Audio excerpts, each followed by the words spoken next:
Good morning, all, dear print and media. I am Professor Ishwar, Senior Director at Kalpana Chawla Center, Chandigarh University. Today, we have inaugurated a very prestigious national level university space technology event named as National Space Technology Conclave 2026 in association with ISRO, Department of Space, and IAST Trivandrum. For the first time in the university system, almost more than 25 scientists of different sectors of Department of Space wings and industries came together to the Chandigarh to make it new system. How these academic institutions and industry come together to participate in the space technology, to motivate that, to take it forward, the Chandigarh University through Kalpana Chawla Center, jointly with Indian Institute of Space and Technology, IISc Trivandrum, we are organizing 2 days conclave with eminent personalities, directors, deputy directors, former directors, scientific secretaries, and scientists, space industry people come together to a single platform to discuss and propose an idea how we can take it forward for the nation Viksit Bharat, how private university system can take it next step to support the Viksit Bharat towards space technology.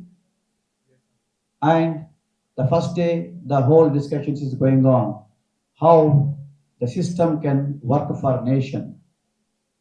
Then second day, all the big people sitting here going to discuss how this space technology can be initiated, can take it forward in the Chandigarh University.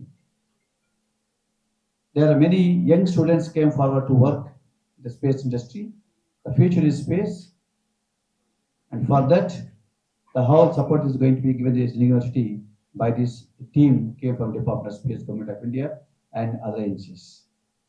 Thank you once again for the team, and thank you once again for the press and media, so for giving support for this conclave. Thank you.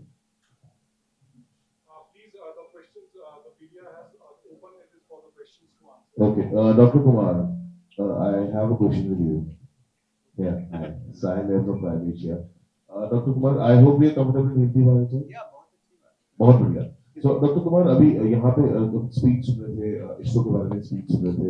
Doctor साहब has given an example कि जब the second person who landed on the moon, he specified that ये India के इसरो के बिना that was impossible for us, right? So अभी के लिए अगर हम बात करें तो बहुत सारे operations इंडिया इसरो चला रहा है. What are the latest operations going on? And secondly, how we are helping internationally, especially NASA or any other space institutes where India is in the leading point. ये इसरो के लिए है, तो अगर मिले सर इसको ले लें क्वेश्चन को तो अच्छा है.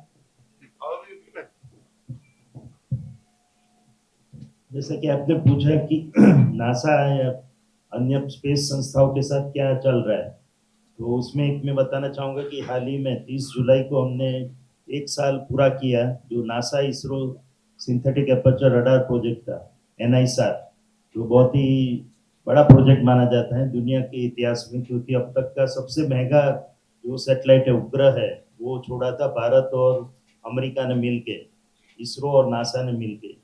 तो उसने अभी 1 साल कंप्लीट किया. तो उसमें अमेरिका ने यानी कि नासा ने एक रडार बनाया था, JPL वहाँ की जो संस्था है, उन्होंने L बैंड रडार बनाया था, और हमने S बैंड रडार यहाँ अहमदाबाद के जो हमारा अंतरिक्ष उपयोग केंद्र है वहाँ पे बना था.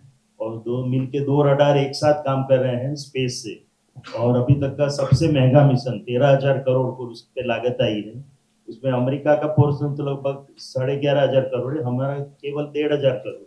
इससे ही आप अंदाजा लगा सकता है कि कोलैबोरेशन हमने कितने कम दाम में किया और उनका जो उसमें अनुपात था बहुत ही ज़्यादा था। और उसकी खास खासियत ये है कि जो अभी हम सुन रहे हैं लैंडस्लाइड हो रहा है सब जगह, लैंड डिफॉर्मेशन स्टडी, तो कोई ना कोई ऐसी अपेक्षा की जाती है कि कोई वैज्ञानिक ऐसी कोई तकनीक ढूंढ लेगा जिससे कि हम अर्थक्वेक का भविष्य में प्रेडिक्शन कर पाए। ये डेटा अभी शुरुआत है, अभी बहुत जैसे कहते हैं ना अर्ली डेज है, बट बहुत ही आशा है ये पर्टिकुलर प्रोजेक्ट से। तो ये तो हुआ अमेरिका के साथ जो सहयोग हो रहा है, उससे साथ साथ अभी फ्रांस के साथ हमारा तृष्णा मिशन चल रहा है, तो उसका कार्य बहुत जोर शोर से चल रहा है। उसमें अगेन फ्रांस एक पेलोड बना रहा है जो थर्मल कैमरा सिस्टम है, और भारत यानी कि हमारा जो अंतरिक्ष उपयोग केंद्र अहमदाबाद में है वो अन्य प्रकार के कैमरा बना रहे हैं एमएसएस टाइप के। तो दोनों मिलके ये अगेन लॉन्च होगा। 2028 का हमारा टारगेट है उसको लॉन्च करने का। तो वो भी एक बड़ा सहयोग वाला अंतर्राष्ट्रीय सहयोग का मिशन है।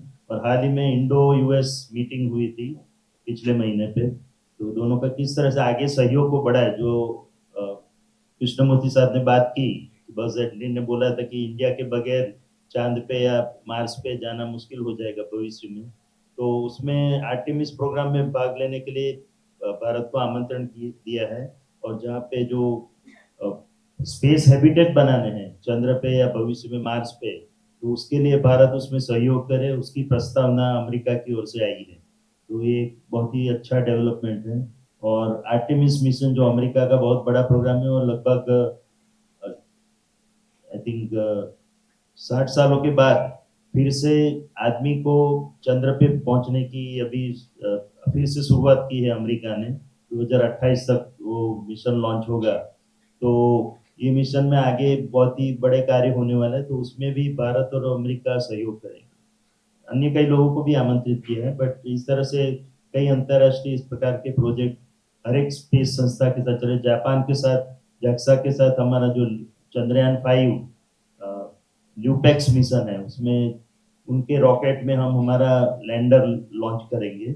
और वो अभी चंद्रयान 3 तो 69.3 डिग्री लैटिट्यूड पे गए थे, यानी कि एग्जैक्टली साउथ पोल नहीं कह सकते, साउथ पोल की ओर गए थे हम, बट भारत पहला देश बना था चंद्रयान 3 के द्वारा। तो इस बार हम पूरा 89.3 डिग्री पे उतरेंगे, मींस एग्जैक्टली साउथ पोल पे उतरेंगे। तो वो जापान के साथ मिलके ये मिशन चल रहा है। अब मैं करूँगा प्राइवेट इकोसिस्टम में क्या चल रहा है। तो क्योंकि इनिस्पेस पे इंटरनेशनल आउटरीच को भी मैं हेड कर रहा हूँ, हमने देखा 60 देशों से ज्यादा हमने संबंध लगाया। अमेरिका से कई कंपनियों ने भारत में अपनी बिजनेस शुरू कर दिया, बिजनेस का हो या मैन्युफैक्चरिंग इन इंडिया। यहाँ की कंपनियां मैन्युफैक्चर करके एक्सपोर्ट भी कर रही हैं कई। अब फरवरी में एक डेलीगेशन आया था 18 कंपनियों का यूएस से, उनको हमने देखा था। उसके बाद में उन्होंने कई लोगों ने अपनी मैन्युफैक्चरिंग इंडिया में शुरू की है। क्यों? टैलेंट यहाँ है, कैपेसिटी यहाँ है वर्क करने की।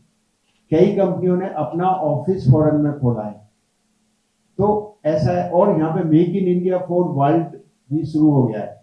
इटली से कई कंपनियों ने अपनी बिजनेस यहाँ शुरू कर दी है। कई मेल आते रहते हैं हमारे पास, सर कुछ सजेस्ट करो, हम उनको कनेक्ट करते हैं, आपस में वो बिजनेस करते हैं। तो ये सारी चीजें क्यों पॉसिबल है? क्योंकि फॉरेन डायरेक्ट इन्वेस्टमेंट पॉलिसी में टोटल रिवैम्प कर दिया है। पहले एफडीआई सिर्फ सैटेलाइट मैन्युफैक्चरिंग में थी, जब भी वो भी एडमिनिस्ट्रेटिव रूप से थी। आफ्टर स्पेस सेक्टर रिफॉर्म इसको खोल दिया है, इसमें 100% अपर लिमिट है, बट सेक्टोरल कैप्स है। तो सब सिस्टम मैन्युफैक्चरिंग में अगर आ रहे हो 100% ऑटोमेटिक रूट, अगर सैटेलाइट मेकिंग में आ रहे हो, अगर 74% तक ऑटोमेटिक रूट में आती है, अगर लॉन्च व्हीकल में तो 49% ऑटोमेटिक रूट। ऑटोमेटिक रूट क्या है? सिर्फ आपको आरबीआई को इन्फॉर्म करना है, no approval required from department, कि मैं इस क्षेत्र में इतने % तक कर रहा हूँ, दैट्स ऑल, स्टार्ट मैन्युफैक्चरिंग। तो ये सारी चीजों ने इसको अनेबल किया है। So FDI has increased, not only this, manufacturing has increased and increasing by the day. People are exploring the collaboration. और अभी पिछले इस साल में 2 सैटेलाइट तो इंडिया में बन के विदेशों के लिए गए हैं।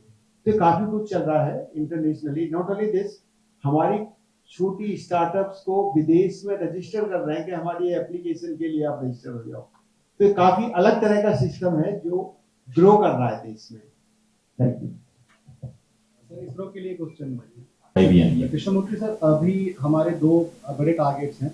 एक तो गगनयान के लिए हम तैयारी कर रहे हैं, दूसरा हमारा ये कि 2035 तक हमें अपना स्पेस स्टेशन बनाना है। इस बीच सर ये रिपोर्ट्स भी आ रही हैं कि पिछले एक साल में कोई 100 से ज़्यादा जो बड़े लेवल के ऑफिसर्स हैं वो रिजाइन करके दूसरी जगह भी गए हैं। तो इसको कितना चैलेंज आप मानते हैं? क्या आपको लगता है कि इस टारगेट को हम टाइमली अचीव कर पाएंगे? पहले first I have to tell 2018 I left ISRO. Okay, but I'll try to answer your question. See, always don't look at how many people have left. Whenever you have a bigger policy change, what Vinod Kumar has mentioned, that we need a private infrastructure which will launch satellites. है ना? There are a lot of startup companies, अभी संजय हो रहा है, और दूसरा और 450 startup companies. But उधर काम करने के लिए ह्यूमन रिसोर्सेज कहाँ पर है, लीड करने पर कहाँ पर है ना? सो ये 2 साल में 100 नंबर बड़ा नंबर नहीं है मेरे ख्याल से. ओके, बट अच्छा है because people has to migrate, है ना? The knowledge has to go to small company, तो वो बड़ा हो जाएगा. कल भी रेड फोर्ट से प्रधानमंत्री जी बता रहे कितना रोजगार ये टेक्नोलॉजी में आएगा, है ना? कहाँ से आएगा? So people has to migrate. ये this is not a negative sign, it's a positive sign. Okay, from that. Whereas the big missions are already planned, Gaganyaan और स्पेस स्टेशन, है ना? हर चीज में आपको ह्यूमन रिसोर्सेज चाहिए. कहाँ से आएंगे ह्यूमन रिसोर्सेज? हमने चंडीगढ़ यूनिवर्सिटी एक आइडेंटिफाई किया, इसलिए सभी हम क्यों आया है इधर, सभी हमको इधर चंडीगढ़ यूनिवर्सिटी क्यों? तो इधर हर एक डिपार्टमेंट है, इंजीनियरिंग में, साइंसेस में, आर्ट्स में, बिकॉज डिजाइनर भी चाहिए, डिजाइन वगैरह करने के लिए. एंड देन इनोवेटिवली करना है. ऐसा नहीं है बुक में है सब कुछ लिखा हुआ है ऐसा हमने कर देंगे, हर लोग कर सकता है. बट इधर यंग माइंड्स में इंटरेस्टिंग है. आपने देखा होगा अभी 40 बच्चों को अवार्ड्स दिया हुआ है, ग्रुप अवार्ड्स, क्योंकि ये 1.5 महीने में ये स्मॉल सैटेलाइट के बारे में पहले एक प्रोग्राम किया था, बूट रैप. उधर हमारा साथी Venkat Rao, Nageshwar Rao, these are all the people of navigation satellites वगैरह बना है, वो आके उनको ट्रेनिंग किया था.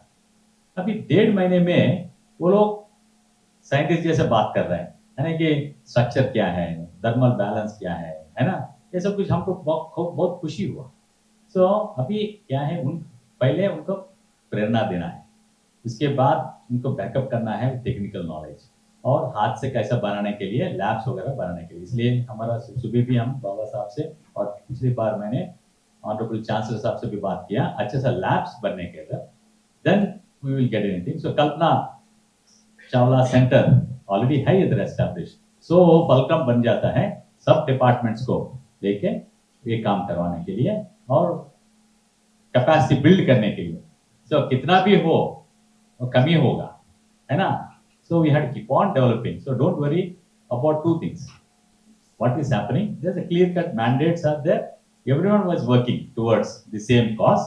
But whatever operational satellites, operation systems, and to do, our InSpace has taken, and Ensil, our Mangesh is somewhere here. They actually will launch the satellites as a commercial company. Sir जैसे सुभांशु जी जाके आए हैं हाँ। ISS से, अपना India का जो space station जो हम प्लान कर रहे हैं, तो उसमें कितनी हेल्प हुई है इसके लिए? नहीं, see, it's not just only one astronaut, है ना? There are team of astronauts have been trained, and training center अभी इंडिया में भी, I understand Bailalu में we have a training center, but there are कुछ disciplines we are now slowly getting through. So we'll have more number of astronauts, because if you have a big program of having your own space station, आपको backup में काफी astronauts चाहिए, है ना? But पहले motivate करना है सबको, है ना? सभी we wanted also him here, but because of time schedule he is unable to come. He'll come sometime here also. But motivation, है ना? And then we have to keep higher targets of doing things. But then उसके लिए काफी sensors indigenously करना है. सभी बात कर रहे हैं, बट आपको मालूम है क्या क्या इंडिजिनस नहीं है आजकल इलेक्ट्रॉनिक्स में, सेमीकंडक्टर्स में. तो इसलिए कमलजीत सिंह जी भी आएंगे, DG SCL, then इधर DG स्पेस इंडस्ट्री एसोसिएशन, कभी है, बिकॉज ऑल इंडस्ट्रीज एसोसिएशन भी बना हुआ है, यानी कि उनको क्या क्या चाहिए, कौन करेगा वो काम, यानी इसलिए हमको INSPACe भी है और NSAL भी है, and there are other ISRO agencies. For ISRO there is also capacity building office which also looks into all that beside the centers. Yeah. Good afternoon sir, हम रानू मिश्रा फ्रॉम पंजाब केसरी। सर, पंजाब- दुनिया इस वक्त युद्ध के मुहाने पर खड़ी है। मिडिल ईस्ट में हम देख रहे हैं तमाम देशों के बीच संघर्ष चल रहा है। कुछ देशों में हो सकता है आने वाले दिनों में टेंशनबाजी शुरू हो जाए। मेरा सवाल इसरो से ये है कि डिफेंस के लिए इसरो क्या कुछ नया करने वाला है? ऐसे कोई सैटेलाइट हो, ऐसी कोई इंफ्रास्ट्रक्चर हो ताकि सेना को मजबूती मिले, डिफेंस सेक्टर को मजबूती मिले। इसी के साथ सर मेरा सवाल एक जुड़ा हुआ है।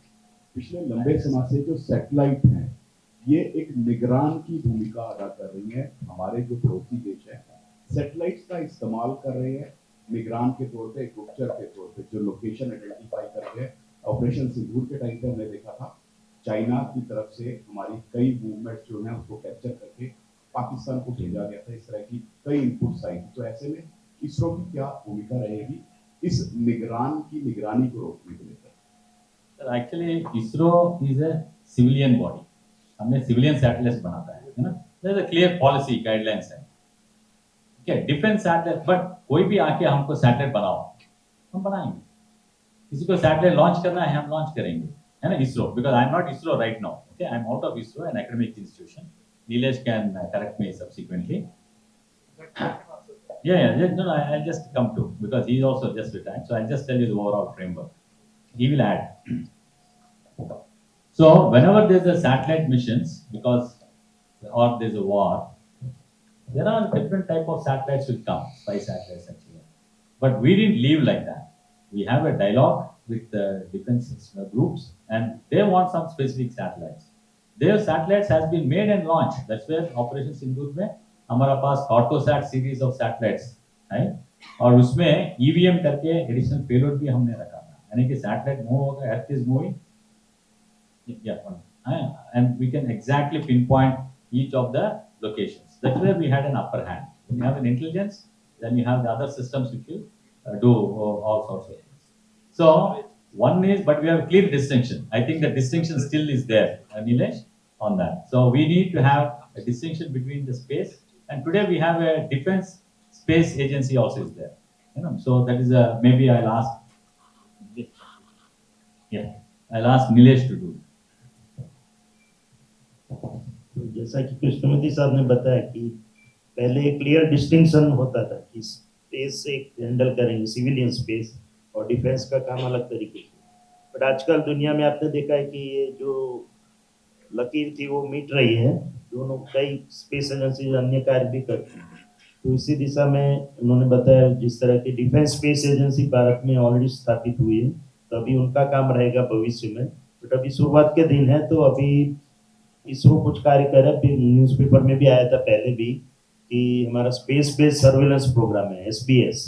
तो उसमें पहले जैसे कि साहब ने बताया कि कार्टोसैट सीरीज के सैटेलाइट तो काम अपना कर ही रहे हैं, जिसके द्वारा हम हमारी सुरक्षा की ध्यान रखते हैं देश का।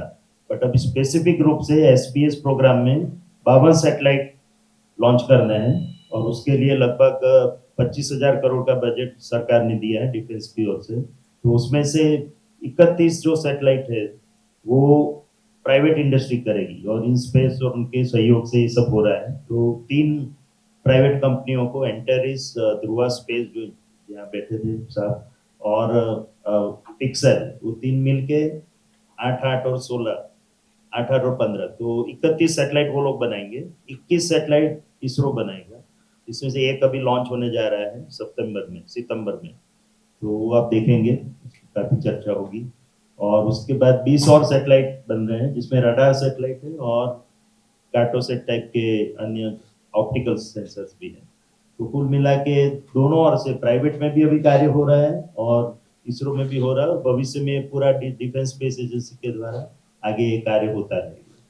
तो सर्वेलेंस के मामले में, यानी कि हमारी डिफेंस कैपेबिलिटी के मामले में भारत पूरी तरह से स्वावलंबी है और अपना कार्य कर रहा है। और जैसा कि आपने बताया, दूसरे देश को रोकने का हमको कोई किसी को रोक नहीं सकता, क्योंकि स्पेस तो सबके लिए ओपन है।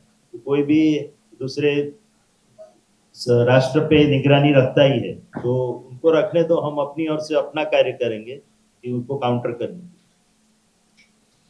इंडस्ट्री रिप्रेजेंटेटिव कर रहा है स्वाद वाला जो जगह हैगा काफी मजबूत भी हैगा क्या करके स्पेस इंडस्ट्री जो प्राइवेट सेक्टर है वो इन्वॉल्व है ਜਿਹੜੇ ਸਾਡੇ ਉਹਦੇ ਕੈਬਨਿਟ ਸਾਡੇ ਆਪਣੇ ਪੇਪਰ ਸੈਟਲਾਈਟ ਐਸਪੀਐਸ ਦੇ ਸभी फोर्सेस वास्ते तैयार हो रहे हैं उसके सैटेलाइट प्राइवेट सेक्टर अपना काम कर रहेगा वाई प्राइवेट सेक्टर यदि उन्होंने एजिलिटी होगी यदि जो फास्ट प्रोसेस होता है कि एक काम देता है वो काम जो छेती करने की कोशिश करते हैं तो यह बड़ा बिल्कुल काशी के ऑपरेशन से दूर के बाद जो है प्रॉब्लम आई हैगी उसके बाद सभी कमियां पता लगी है की कमियां है उन्होंने इंडस्ट्री को अपने रिप्रेजेंटेटिव बुला के डिस्कस की हैगी डिफेंस वालों ने डीआरडीओ ਦੇ ਨਾਲ ਇਸਰੋ ਦੇ ਨਾਲ ਬਾਕੀ ਜਿਹੜੀ ਸੰਸਥਾ ਨੇ ਉਹਨਾਂ ਦੇ ਨਾਲ ਡਿਸਕਸ ਕੀਤਾ ਹੈਗਾ इंडस्ट्री की करना चाहिए अलग करके प्राइवेट प्लेयर भी इंडस्ट्री की अपना सैटेलाइट बना रहे हैं वो नेक्स्ट 3 to 5 ईयर ਸਾਡੇ ਕੋਲ ਜਿਹੜੇ ਹੈ ਘੱਟ ਤੋਂ ਘੱਟ ਤੋਂ 150 ਸੈਟਲਾਈਟ ਜਿਹੜੇ ਨੇ ਆਪਣੇ ਆ ਜਾਂਦੇ ਉਹ 150 ਸੈਟਲਾਈਟ ਜਿਹੜੇ ਨੇ ਉਹ ਕਾਫੀ ਮਦਦ ਕਰਨਗੇ ਆਪਣੀ ਹੋਮ ਗਰਾਊਂਡ ਆਪਣੀ ਜਿਹੜੀ ਪੋਜੀਸ਼ਨ ਨੂੰ ਤੀਜਾ ਇਹ ਹੈਗਾ ਕਿ ਆਪਣਾ जो यदि अदर डेवलपमेंट हो गई है वो डेवलपमेंट है कि साढ़े को जो रिसोर्सेज की मैन पावर की कमी है वो ना करके असं इंडस्ट्री से आए हैं चर्चा करेंगे कि किस तरह अकेडमी इंडस्ट्री की असं मिल के अपना काम कर सके तो प्रॉब्लम इतनी आ रही है कि साढ़े को 700 कंपनियां है 400 अपने प्राइवेट सेक्टर काम करते हैं प्राइवेट सेक्टर अगर एक प्राइवेट सेक्टर का अपना एक स्टार्टअप ही अगर 10 बंदे अप्लाई करता है तो उस बंदों घटा घटा मतलब जो 4000 साधु बंदे चाहिए ट्रेन वो 4000 बंदे कितों आ गए वो तो सप्लाई चेन की हैगी वो कि इसरो की गल तुसी कर रहे हो ठीक है वो मतलब that is a natural progression अभी बात है अच्छा 25 साल पहले अपना टेलीकॉम का की सीगा सारे बंदे बीएसएनएल तो आई सी ना कि प्राइवेट सेक्टर ने काम शुरू किया सीगा तो हुन जेड़ा है कि इसे कब हो रहा है बंदे कितों आपके ट्रेन पे तो कितों इसरो भेजेगा इसरो को लेवोगे it's not but there is that is not the ultimate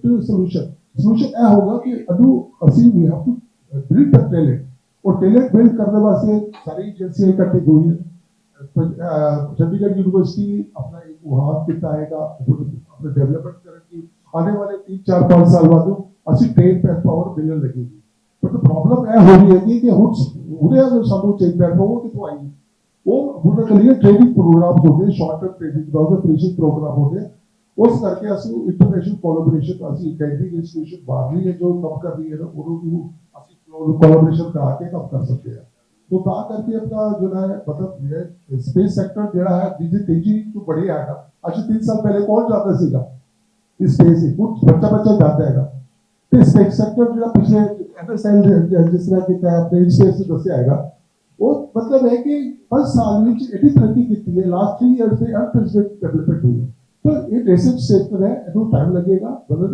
सारी रिक्वायरमेंट यस्टरडे दी गई है या हो जैसी छोड़ रहे हैं तो आने वाले मेडिकल 3-4-5 साल में अच्छे सक्षम हो जाएंगे सर मेरा एक क्वेश्चन है जिਵੇਂ कि ਅੱਜ ਕਨਕਲੇਵ ਹੋਈ ਹੈ ਤੇ ਉਸ ਤੋਂ ਪਹਿਲਾਂ ਅਗਰ ਦੇਖੀਏ ਤੇ ਸਟੂਡੈਂਟਸ ਵਿੱਚ ਕਿੰਨਾ ਇੰਟਰਸਟ ਸੀ ਸਪੇਸ ਦੇ ਵਿੱਚ ਅਗਰ ਕਨਕਲੇਵ ਤੋਂ ਬਾਅਦ ਕਿੰਨਾ ਇੰਟਰਸਟ ਹੋਏਗਾ सो जैसे कि आज कंक्लेव हुई है तो स्टूडेंट्स पहले कितना इंटरेस्ट लेते थे कंक्लेव के बाद कितना इंटरेस्ट पैदा होगा एक सर्वे होता सी इनफास्ट एक्ट ने सर्वे किया सीगा 3 साल पहला उन्होंने सारे वर्ल्ड ओवर के बच्चों को उन्होंने सर्वे किया ते उस सर्वे ਵਿੱਚ 22% यूथ ਜਿਹੜੇ ਨੇ they wanted to go to space sector from India so that kind of studies like every students they wanted to be in the space sector as Krishnaji sir mentioned that this is required all the disciplines spaces cover all the disciplines that is metallurgical electrical chemical physics all are to be covered so this is the only sector we require evaluation all the sectors इनके उसको मैं कुछ add कर सकता हूँ सो मैं generally बच्चों से इंटरेक्शन करता रहता हूँ स्टूडेंट से ये जो उनको जानकारी मिली है आज क्या क्या स्पेस सेक्टर में हो रहा है तो ये बहुत बड़ा फैक्टर होता है टू डिसाइड किस डायरेक्शन में जाना है अभी देखिए आप ये जो कोर्सेज हैं जो हमने डिजाइन किए हैं, ये ब्रांच एग्नोस्टिक है। जैसा कि हमारे कलीग ने बोला है कि ये सारे जो कोर्सेज हैं ये कोई भी ब्रांच का बच्चा ले सकता है। मैंने देखा है जिस भी कॉलेज ने इसको अडॉप्ट किया है ना, पहले रजिस्ट्रेशन होते हैं 60 की क्लास के लिए 93, दूसरी यूनिवर्सिटी कह रही है हमको 140 है, तीसरी यूनिवर्सिटी कह रही है इट इज 75, वो फिर वो सैचुरेशन लगाते हैं कट ऑफ 60 40, हम इससे ज्यादा नहीं ले सकते। स्टूडेंट कंपटीशन में पहले एडिशन में हमारे 30-40 टीम थी, सेकंड में वो सडनली 160 आई, थर्ड में हमने फीस लगाई थोड़ी, इसलिए 115 आई। तो आप देखो क्या सीरियसनेस है। यहाँ के बच्चे, आप कल्पना चावला सेंटर में जाइए, किस तरह का सैटेलाइट बना रहे हैं। हम कहते हैं उसको कैनसेट है, पर उसका साइज लार्ज है, 40 सेंटीमीटर बाई 15 सेंटीमीटर का एक उनको दिया जाता है बॉक्स। तो इनको ये सब पता चल रहा है, उनको इंटर्नशिप का, उनको इमर्सिव प्रोग्राम का, प्लस क्या क्या अपॉर्चुनिटी है, एम्प्लॉयमेंट अपॉर्चुनिटी। हमने एक स्कीम बनाई है ministry of statistics programme implementation के साथ में मिलकर, हम उनकी डाटा ले रहे हैं भाई कितना एफडीआई आ रहा है, अब उनके सर्वर से बढ़वाते हैं कितना एम्प्लॉयमेंट है आपके वहाँ, कितना एफडीआई है, कितना रेवेन्यू है आपका। तो ये सब पैरामीटर्स है to gauge space sector reforms में क्या हो रहा है, कंपनीज कैसे रजिस्टर हो रही हैं, उनका रेवेन्यू कैसे बढ़ रहा है, स्टूडेंट अडॉप्शन। मैंने पहले देखा था कि 12 इंस्टीट्यूट्स ने स्पेस टेक माइनर या मेजर शुरू किया है, लेकिन जब हमने एक स्कीम अनाउंस की सेटिंग ऑफ अंतरिक्ष प्रयोगशाला, 58 कॉलेज आ गए, हम भी ये पढ़ा रहे, हमको नहीं पता था। अभी हमारा टारगेट बढ़ गया, अब हम कह रहे 100 एकेडमिक इंस्टीट्यूशन को अगले 6 महीने में हम ये एंश्योर करेंगे they are teaching space tech education. Student के अंदर इतनी ज्यादा जिज्ञासा है जानने के लिए क्या क्या यूजेज है इसके, दे गेट मेस्मराइज, अपॉर्चुनिटीज हैं। यही नहीं, इंटरनेशनल कंपटीशंस में जाते हैं वो, उनकी भी जानकारी है। हम देखते हैं कि वहां पे भी ये बहुत अच्छा परफॉर्म कर रहे हैं, ट्रॉफी लेके आते हैं वहां से भी। तो बहुत कुछ हो रहा है मैडम देश में, और ये इनके लिए काफी अपॉर्चुनिटी है। सरकार पूरी तरह खड़ी है, आप ये चिंता मत करो, वी आर देयर, गवर्नमेंट की पॉलिसी है, इनको अपॉर्चुनिटी दी जाए। और ये जो जनरेशन है, जो आप देखो स्काई रूट 28 साल की एवरेज उम्र है उनकी, और उन्होंने फर्स्ट टाइम पे वर्ल्ड में, बताओ किसने किया है, नासा ने किया है, इसरो ने किया है, या स्पेस एक्स ने किया, चाइना, रशिया, नो, स्ट्रगल करते रहते हैं, लर्निंग। सो दैट जो लर्निंग है इसरो की, जो कैपेसिटी उनको अवेलेबल है, कैपेबिलिटीज, जो एक्सपर्टाइज इसरो की अवेलेबल है उनको, वो उनको हेल्प कर रही है। और ये ब्रेन नहीं है, किसी का क्वेश्चन था यहाँ से, ये जो इसरो वाले जा रहे हैं उनको अपॉर्चुनिटी है। मेरे पे इतनी रिक्वेस्ट आती रहती है कि ये आप हमें एक्सपर्ट सजेस्ट कर दो। हमारी वेबसाइट पे हमने लिस्ट ऑफ एक्सपर्ट डाल रखी है, हर एक उसमें वो कहते हैं सर अपना फोटो दे दो हमें, आप सिर्फ एडवाइस करो, हम करेंगे। तो उनके अंदर कैपेसिटी इन बच्चों के अंदर है, these students have the capacity to think, take the risk, or the one who takes risk is to get the maximum in this. I hope you got some. Thank you. Yeah. Sir, you are only thinking about satellites, rockets, but उसका applications है ना, वो बड़ा market. अब 2-3 शब्द मैं बताता हूँ आपको। एक पंजाब का भी आपने चांसलर साहब ने बताया था, हमने एक देखा था irrigation scheduling, okay, demand based irrigation scheduling, काफ़ी पैसा रखा है सेंट्रल गवर्नमेंट, स्टेट गवर्नमेंट इसका, और वाटरशेड प्रोग्राम इधर भी है, नॉर्थ ऑफ पंजाब में भी है, और इसमें 12,000 to 14,000 rupees per hectare government spend कर रहा है ना। और आपका पहले मनरेगा, अभी श्री राम जी हुआ था, you know what is the annual expenditure, 1 lakh crore, 1 lakh crore. But उधर कहाँ पर क्या करना है, क्यों करना है, और कैसा कंजर्व करना है सॉइल रिसोर्सेस, ये सभी डाटा एनालिटिक्स हो रहा है। That's a big business, recurring business. Crop insurance, water cess collection, आप अंदाजा रखिएगा वो कितना बड़ा बिजनेस है ना। ये बिजनेस से भी काफ़ी स्मॉल सैटेलाइट्स वगैरह कर सकता है, बन सकता है, और बच्चों को इसको जानकारी देना है। और सबको इकट्ठा करना है और फैकल्टी को इंटरडिसिप्लिनरी टीम्स बनाने का है और इसलिए हम सभी इधर मौजूद। Okay, thank you for your interest, good luck.